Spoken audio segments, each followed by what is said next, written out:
Hello everyone, hope you're well and had a good Easter break. Today we're going to talk about two of the cat stories from the Bloody Chamber, The Tiger's Bride and The Courtship of Mr. Lyon. Before we go any further, make sure that you have read those, they're fresh in your memory, and then we'll begin.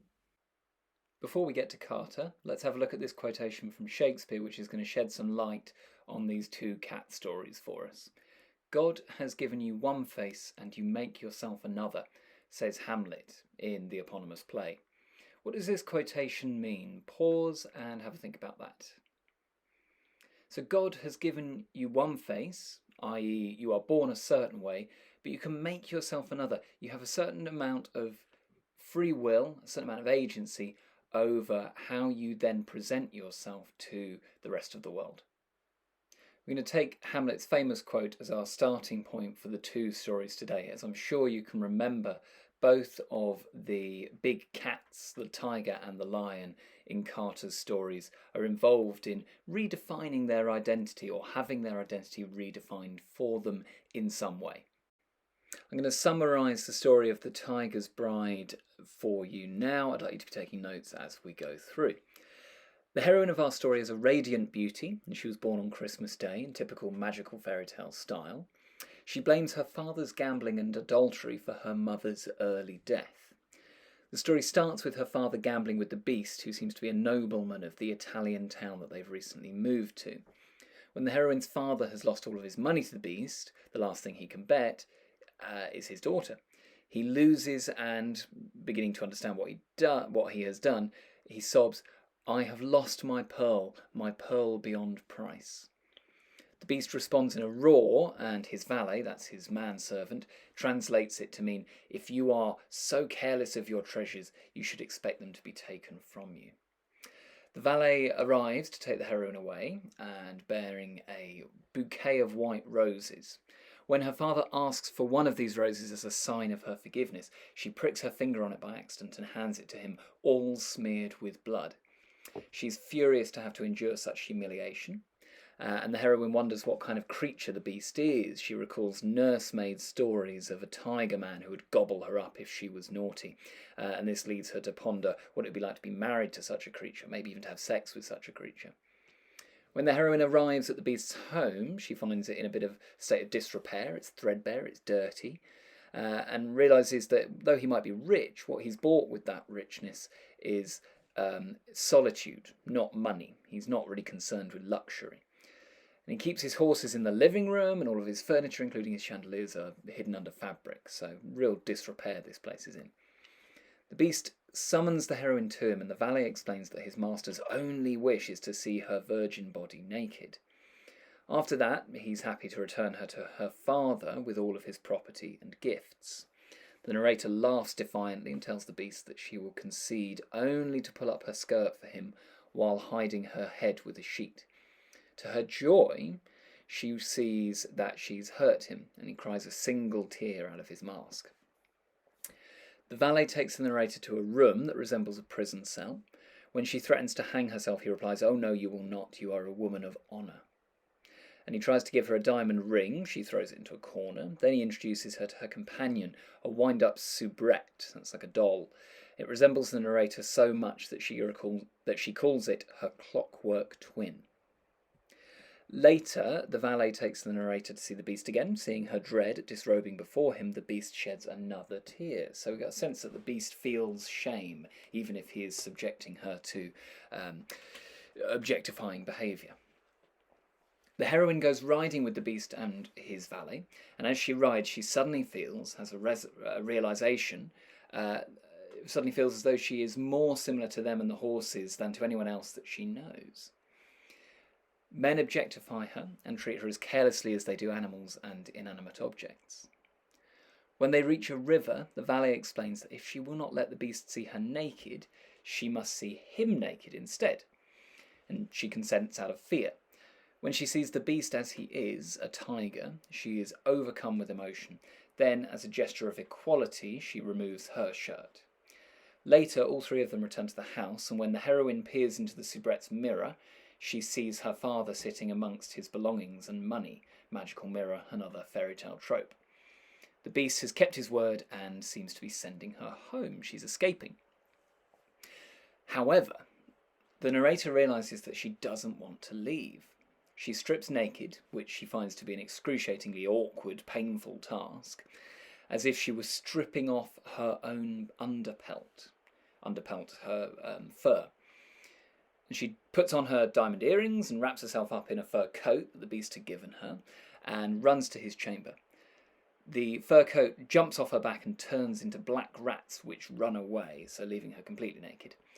She finds the beast pacing in his urine-tainted, bone-filled room. As she approaches him, she realises that he is terrified of her, in a surprising inversion. Then, seeing that she accepts him, he lumbers towards her, purring so loudly that the walls shake and the windows break from the vibration. He licks her with his rough tongue, stripping off layers of skin to reveal, finally, her beautiful pelt underneath. So what does that have in common with The Courtship of Mr. Lyon, and what is different? The Courtship of Mr. Lyon also has a feckless father figure. We are introduced at the opening of the story, to a man whose car is stuck in snow. He's a ruined man, unable to provide for his daughter. And the daughter is at home worrying about him, concerned that he's lost. The man abandons his car and finds a mansion with no inhabitants, but it's absolutely crammed full of food. He picks a rose from the garden, having promised his daughter that he would bring her something beautiful from his journey, a present. A great beast, like a lion but dressed in human clothes, appears and challenges the man for having stolen the rose. The man explains, well, it's for my daughter, and shows the beast a photograph of his daughter, which seems to suddenly placate the beast. His angry mood changes and he is intrigued. The man returns to the beast's house later with his daughter, and the beast has told him to do this, and her father leaves the beauty with the beast when he goes back to London to take care of his business affairs, so she is essentially married off to the beast. They're oddly shy together at first, but eventually she becomes bolder, she becomes less afraid of him. And it's just as she's getting really comfortable around the beast that the girl's father calls her away. She promises she'll return. The beast is concerned, but she's made the promise. And she'll return before the winter is over, but unfortunately when she gets to London she soon forgets the beast with the luxurious and exciting exotic lifestyle that she's having in London. Meanwhile, the beast stops seeming quite so beastly, and he in fact loses the will to hunt and is depicted starving to death.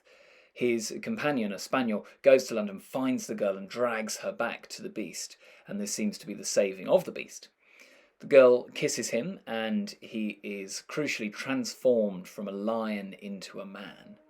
The ending of the story suggests that they then grow old together in a kind of suburban bliss. Those are our two stories. In summary, I'd like you to pause and think then. What are the key similarities between the two cat stories, and what are the key differences?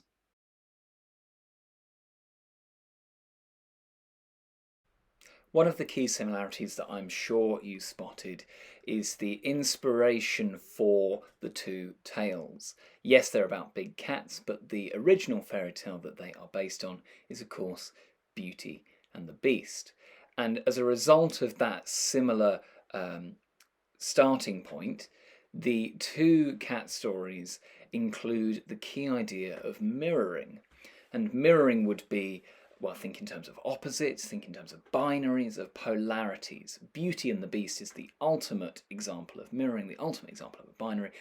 Beauty on the one side, Beast on the other. They are completely anathema to each other. They are completely opposite. Both stories are based on this idea of binary opposition, but don't stop at the Beauty and the Beast binary. They take that further and explore other binaries like male and female, tame and wild, prey and predator, innocence and experience, body and soul.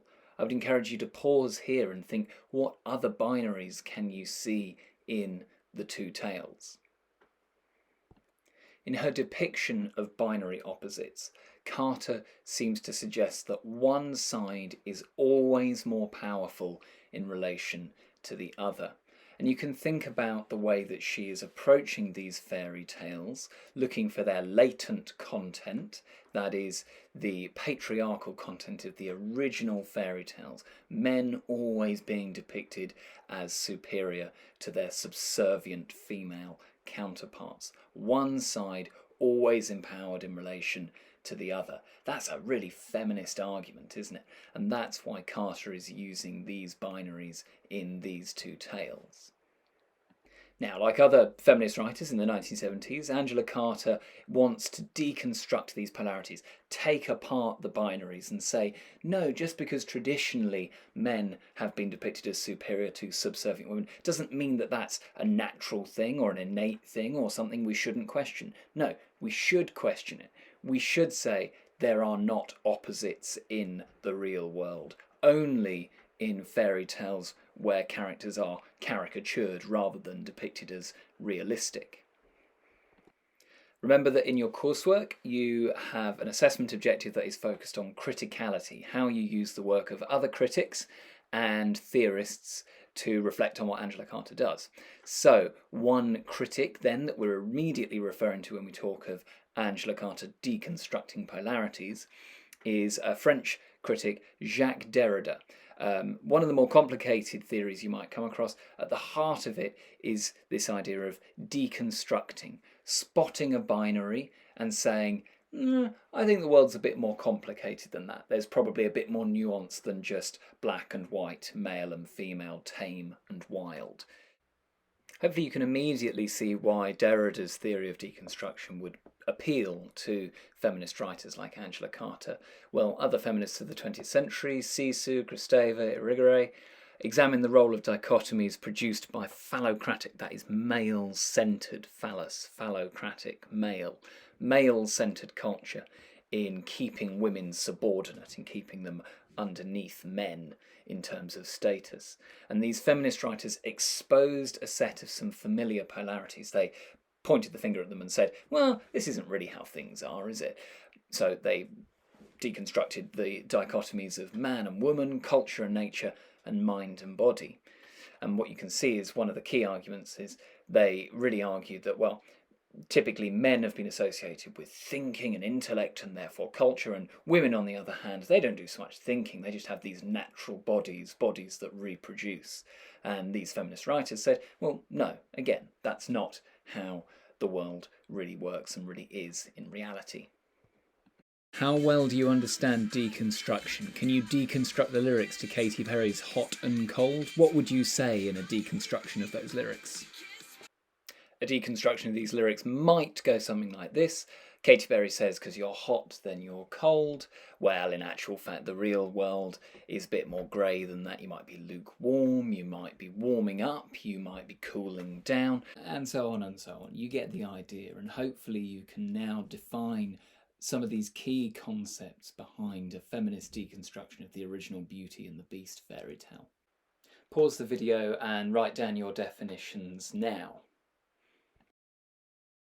I'm going to answer three big questions about identity and gender and identity construction with reference to both texts. Going to compare our close analysis of the two texts to find out what exactly Carter is intending to do with them. First big question I want you to pause the video and have a think about from these three. How does Carter explore the idea of gender as a social construct, as something that is created only by the agreement of everyone in society? And there are some sub-questions for you to think about here. Pause and consider. So, gender as a social construct in The Tiger's Bride. Have a look at this quotation on the left of the screen. This is the moment when the valet interprets the beast's anger. The father has just lost Beauty to the beast, and at that the beast made a sudden dreadful noise. Halfway between a growl and a roar, the candles flared. The typical gender association of men as angry and violent and aggressive. Now, remember how earlier we discussed that feminist interpretations of the dichotomy of male and female said that females were the nature and the body side of the dichotomy, while men were the intellectual thinking side. And look how the valet interprets the beast's animal anger here. Because he's a man, it's interpreted as thoughtful, philosophical, considerate, caring, calculating. My master says if you are so careless of your treasures, you should expect them to be taken from you. That male aggression is reinterpreted through the lens of society's view of men as thoughtful intellectuals. Then by contrast, in the quotation from the Courtship of Mr. Lyon, take her the rose then, but bring her to dinner. This is the Lion speaking to the father after he's stolen the rose. He growled, the lion, and what else was there to be done? Now, Carter seems to be joking, playing with the fairy tale idea of the beast eating the girl, bring her to dinner. There's a sort of pun or an innuendo, a double entendre there. He growled, so he's describing the semantic field of beastliness, and the question, what else was there to be done, is in the narrative voice of the father, isn't it? Suggesting his resignation. Well, yes, my daughter is forfeit. I do now have to give her over as a possession, a prize to the beast. So on first glance, it seems that in both of these stories, Carter explores traditional gender roles, men as constructed as intellectual, women constructed as objects to be consumed, like in traditional fairy tales. On to question number 2. We've seen that gender is constructed sometimes socially by society in the two tales, but is that always the case? Question 2, how does Carter explore the idea of identity construction in these stories, and look at the sub-questions to pick it apart? Do they ever have any choice? Does the beast construct its own identity? What is Carter's message about how identity is constructed? Pause, give yourself some time to work through these questions, think about them, and then we'll have a look at our close analysis together.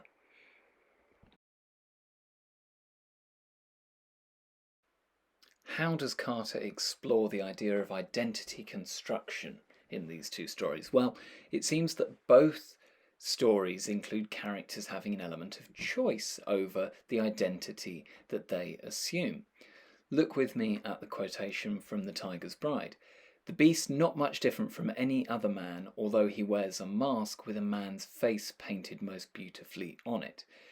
We'll go with the surface meaning first, that the beast is able to put a mask on and assume the identity of a human being, even though literally, we're led to believe, literally he is a tiger.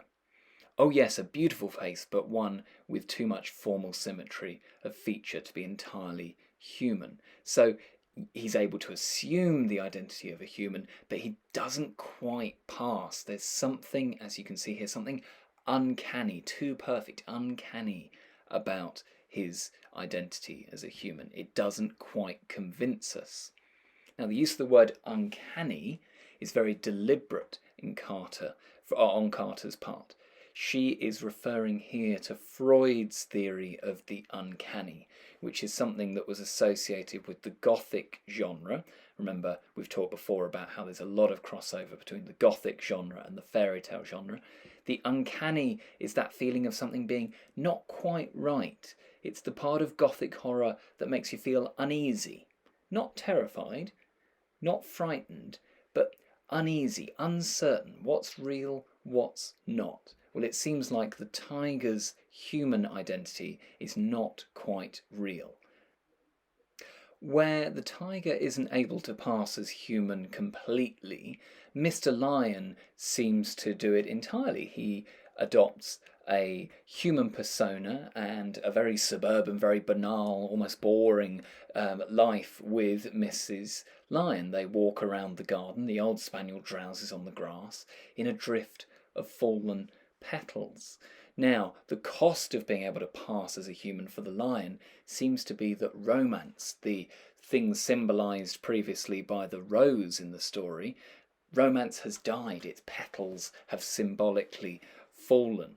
So, looking at that quotation, comparing it with the Tiger's Bride quotation, perhaps Carter, with the two stories, is telling us that, okay, if you as an animal become entirely human, what is lost is passion and romance, whereas the tiger, who doesn't quite become fully human, still excites the narrator with his bestial qualities.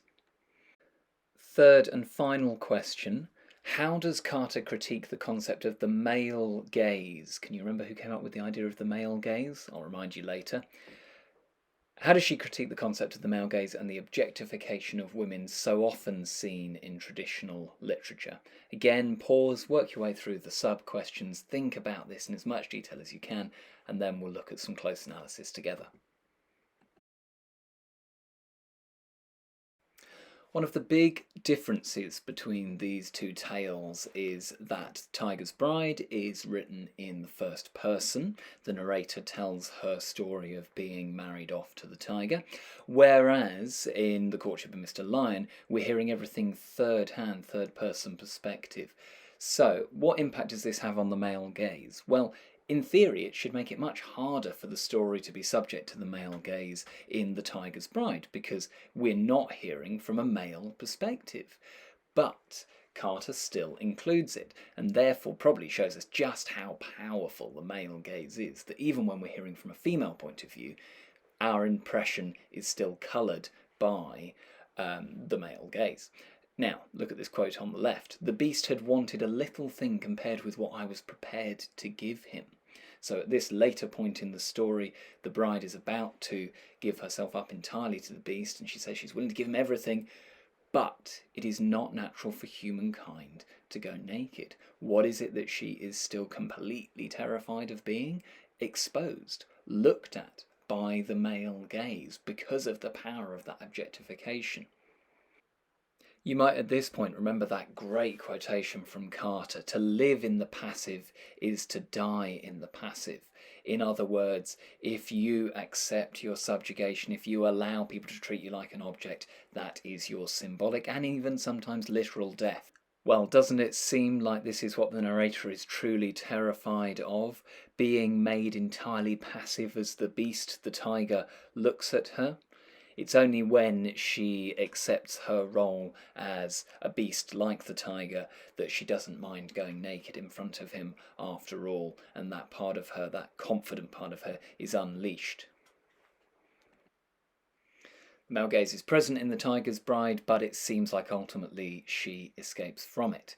On the other hand, the beast in The Courtship of Mr. Lyon objectifies the beauty from the very beginning, and she later seems to become subservient to it as she becomes Mrs. Lyon.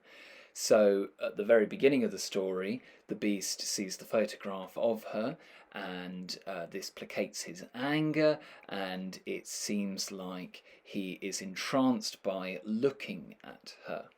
Now, it's really significantly symbolic that the father produces the picture of her from his wallet. Her picture, is something that he owns, something that is like a currency. Well, that ownership is passed on to Mr. Lyon, and of course then she continues to be his object. Even though she's the one that saves him, she continues to be his possession when she becomes Mrs. Lyon. The camera had captured a certain look. Well, significantly, that word capture is really hinting that, like in the traditional fairy tale, well, the beast here is going to capture the beauty, except unlike both The Tiger's Bride and the original fairy tale, there's not going to be any equality at the end. She will remain a possession of his. No matter how happy she seems to be walking round the garden, she is still Mrs. Lyon, belonging to him. Did you remember who the male gaze was described by? Laura Mulvey. Okay, with our close analysis then, we've looked at our assessment objective number 1, the meaning of the story, what Carter was intending to do. We've brought in assessment objective number 2, the techniques that she's used. We've even made a link to Laura Mulvey's male gaze and therefore the context, which is assessment objective number 3. What we need to do now is look a little bit closer at our assessment objective number 5, the criticality and the theory that we're going to use to truly understand the hidden meanings of these two tales. And the critic that I'm going to introduce you to now in more detail is Professor Santana da Silva, who argues the following. In both tales, The Courtship of Mr. Lyon and The Tiger's Bride, Carter proposes the deconstruction, the taking apart of masculine and feminine as social gender construction, and a fusion of the opposites, male and female, human and non-human, nature and culture. She suggests a new kind of gender, free from social constructions, a creation of an androgynous, neither male nor female, being who could transpose gender and sex construction. Masculine and feminine are correlatives that involve one another. So you might agree with that. You might say, yes, absolutely, Carter is merging what it is to be male and what it is to be female, taking apart the social constructions and saying that we're all just human underneath it all. Like the fur being licked away from the narrator in Tiger's Bride, there's just an animal underneath.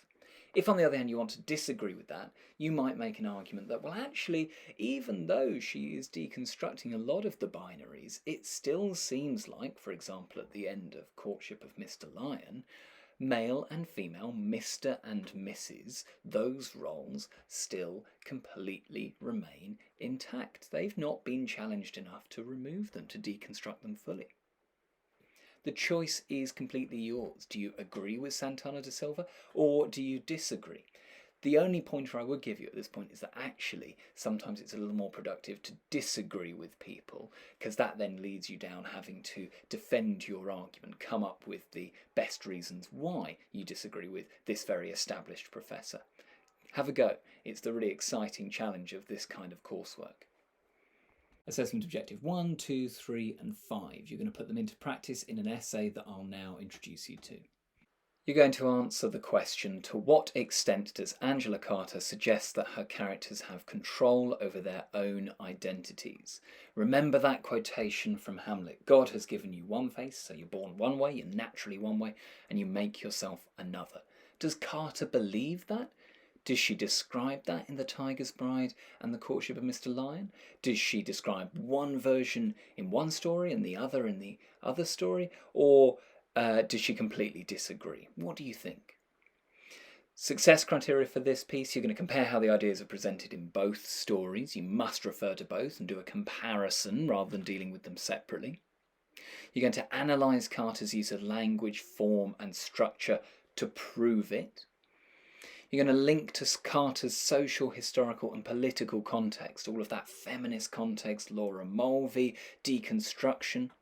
And of course then that links into how you will evaluate at least two different critical viewpoints or theories to argue your own interpretation, whether it's the feminist approach, the deconstruction approach. We've talked about Freud and the uncanny, we've talked about Laura Mulvey and the male gaze. There are a number of theories, critical viewpoints, Santana da Silva of course as well. You can refer to any of these, agree with them, disagree with them, might be more important and more powerful, and come up with your own argument off the back of them. I really look forward to reading your essays on The Tiger's Bride and The Courtship of Mr. Lyon. Those are the last of the stories from the Bloody Chamber that we're going to look at in these video lessons.